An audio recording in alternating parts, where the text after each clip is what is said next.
everybody? Just a quick video from Gut Buddies here. We're doing some salmon for dinner tonight, and just to point it out, I would like to state that this is a skin-on salmon, okay? You can do it skinless, but I prefer the skin myself because it has a nice crunchy texture and the flavor is amazing. It's also full of nice omega-3 fatty acids and DHA. That's in all these oils. See how shiny that is?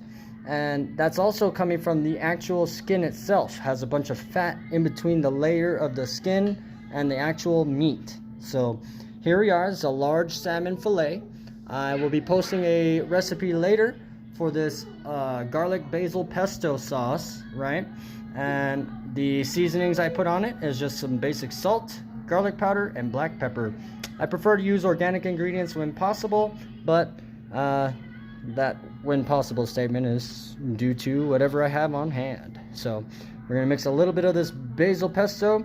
You can lather it on. It actually has very beneficial benefits from the basil itself, and you're gonna have plenty of omegas coming from this meal. So it's actually a good balance that the basil pesto sauce uses an olive oil as a base. So that's also what I put down originally before putting the fish.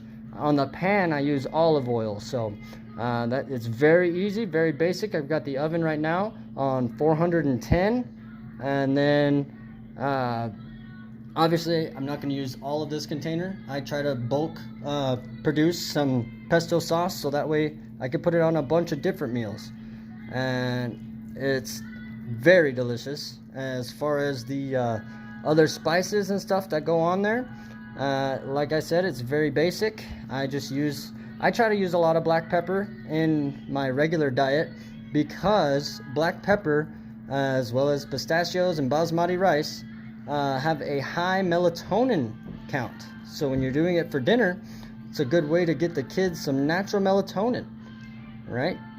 And here we are, almost fully spread in there.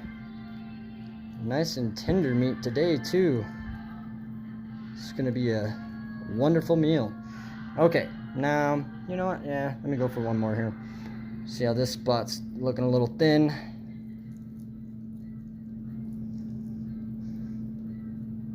That's the official technique there, guys. Like a paintbrush. Alrighty. Now that we've got that good and lathered on there, if I were going to be eating this whole thing myself, I would also put in a nice big zigzag of sriracha right clear across the face of it. But since it is for the whole family, I will spare the kiddos the spicy. And I'm not kidding, when I lather on this pepper, I really coat it on there. It is going to look blackened almost by the time it's cooked. But it really does make that nice crunchy skin layer almost.